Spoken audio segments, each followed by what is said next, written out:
Hello বন্ধুরা, প্রিয়া ইপসা কিচেনে তোমাদের সবাইকে স্বাগত। আজকে তোমাদের সাথে শেয়ার করছি একদম অনুষ্ঠান বাড়ির মতন ঝুরঝুরে আলু ভাজা।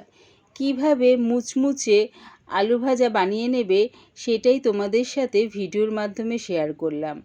রেসিপিটা ভালো লাগলে প্লিজ আমার চ্যানেলটিকে লাইক ও সাবস্ক্রাইব করে দিও। ঝুরঝুরে আলু ভাজা করার জন্যে আমি 4টে বড় সাইজের আলু নিয়ে নিয়েছি। আলুগুলোর থেকে ভালো করে খোসা ছাড়িয়ে নেব। সবকটা আলুর খোসা ছাড়িয়ে ভালো করে ধুয়ে নিয়েছি। একটা বাটির মধ্যে জল নিয়ে নিয়েছি। এবারে দেখো, একটা গ্রেটারের যে দিকটা দেখবে বড় বড় ছিদ্র রয়েছে সেই দিকটা করে আলুগুলোকে গ্রেট করে নেব। আলুগুলোকে দেখো ওপর থেকে নিচের দিকে নামাবো, নিচ থেকে ওপরের দিক করে গ্রেট করব না, ওপরের দিক থেকে নিচের দিকে নামিয়ে গ্রেট করে নেব। করলে কি হবে দেখো, এরকম একদম পাতলা পাতলা আলুগুলো সুন্দর করে কাটা হয়ে যাবে। ঠিক এই রকমভাবে আমি আলুগুলোকে গ্রেট করে নেব। তোমরা চাইলে বাটির মধ্যে জল নিয়ে গ্রেটারটাকে ওর মধ্যে রেখে গ্রেট করতে পারো, বা আলাদা করে প্লেটে গ্রেট করে আলুগুলোকে জলের মধ্যে ভিজিয়ে দিতে পারো। আমি দুই রকমভাবেই করে দেখালাম। এবারে আমি আলুগুলোকে ভালো করে ধুয়ে নেব, অনেকবার জল পাল্টিয়ে পাল্টিয়ে, যতক্ষণ না দেখবে জলটা একদম পরিষ্কার হয়ে যায়। তাই অনেকবার জল পাল্টে পাল্টে আলুগুলোকে ধুতে হবে। দেখো এখন কতটা নোংরা রয়েছে জলের মধ্যে, তাই অনেকবার ধুতে ধুতে যখন দেখবে এই রকম জলটা পরিষ্কার হয়ে গেছে, তার মানে আলুটা আমার ভালো করে ধোয়া হয়ে গেছে। এবারে আলুর মধ্যে ফ্রিজের ঠান্ডা জল দিয়ে 30 মিনিটের জন্য চুবিয়ে রেখে দেব। 30 মিনিট হয়ে গেছে। আমি আলুগুলোকে জল চিপে এই ছিদ্রওয়ালার বাটির মধ্যে রাখছি। তোমরা ঝুড়ির মধ্যেও রাখতে পারো। দেখো আলুগুলোকে দু হাত দিয়ে এরকমভাবে চিপে চিপে জলটা ফেলে বাটির মধ্যে রেখে দিচ্ছি। বাটি বা ঝুড়ির মধ্যে ছড়িয়ে রাখলে কি হবে, জলটা যেটুকু লেগে থাকবে আলুর গায়ে সেটা শুকিয়ে যাবে। তাই জলটা ভালো করে চিপে ছিদ্রওয়ালা বাটির মধ্যে আমি ছড়িয়ে রেখে দিলাম।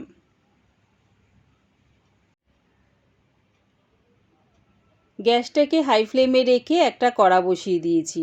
দিলাম এর মধ্যে বেশ খানিকটা রিফাইন তেল।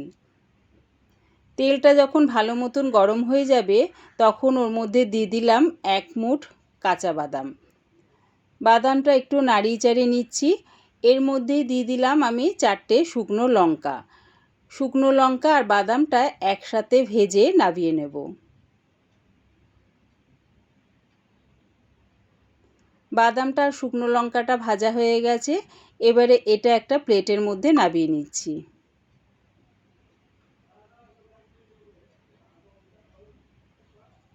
ওই তেলের মধ্যেই দিয়ে দিলাম কারি পাতা। কারি পাতাটা একটু নাড়িয়ে চাড়িয়ে ভেজে নামিয়ে নেব।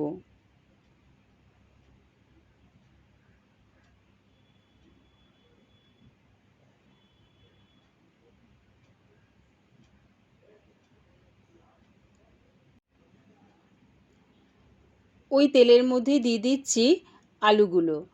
আলুটা দেওয়ার সময় কিন্তু গ্যাসটাকে হাই ফ্লেমেই রাখবে। পুরো আলু ভাজাটা কিন্তু গ্যাসটাকে হাই ফ্লেমে রেখেই করবে।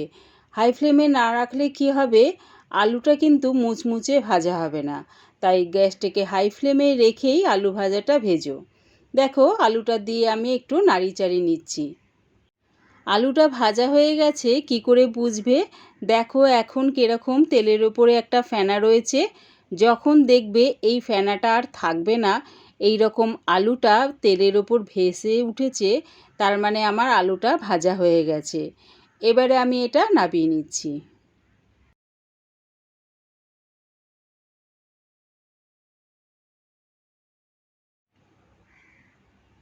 একটা বাটির মধ্যে বাটার পেপার রেখেছি, তার উপরে আলু ভাজাগুলো নামিয়ে নিচ্ছি। ওই একইভাবে অল্প অল্প আলু দিয়ে আলু ভাজাগুলো ভেজে নেব। একবারে অনেকটা আলু দিয়ে আলু ভাজা করো না, অল্প অল্প আলু দিয়ে আলু ভাজাগুলো নাড়িয়ে চাড়িয়ে ভেজে নামিয়ে নিও।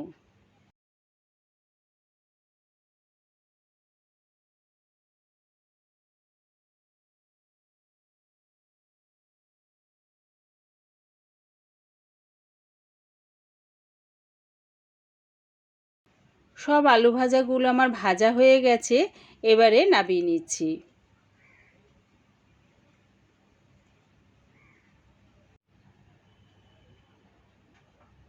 রেডি হয়ে গেছে ঝুরঝুরে আলু ভাজা। যে প্লেটের মধ্যে কাঁচা বাদাম ভেজে শুকনো লঙ্কা কারি পাতা নামিয়েছিলাম, সেই প্লেটের মধ্যেই আমি আলু ভাজাটা নামিয়ে নিলাম। এবারে দেখো কারি পাতা থেকে ডাঁটাগুলোর থেকে পাতাগুলো ছাড়িয়ে আলু ভাজার মধ্যে দিয়ে দিচ্ছি। দিচ্ছি হাফ চামচ চাট মশলা। তোমাদের কাছে যদি চাট মশলা না থাকে তাহলে এর মধ্যে বিট নুন ব্যবহার করতে পারো। সব কিছু দিয়ে দেখো আলতো হাতে ভালো করে মাখিয়ে নিচ্ছি। একবার আমার মতন করে ঝুরঝুরে আলু ভাজা বানিয়ে দেখো, কেমন হয়েছে কমেন্টের মাধ্যমে জানিও। পুরো রেসিপিটা দেখার জন্যে প্রিয়া ইপসা কিচেনের থেকে তোমাদের সবাইকে অনেক ভালোবাসা রইল। পুরো ভিডিওটা দেখে ছেড়ে যাওয়ার আগে প্লিজ আমার চ্যানেলটিকে সাবস্ক্রাইব করে দিও।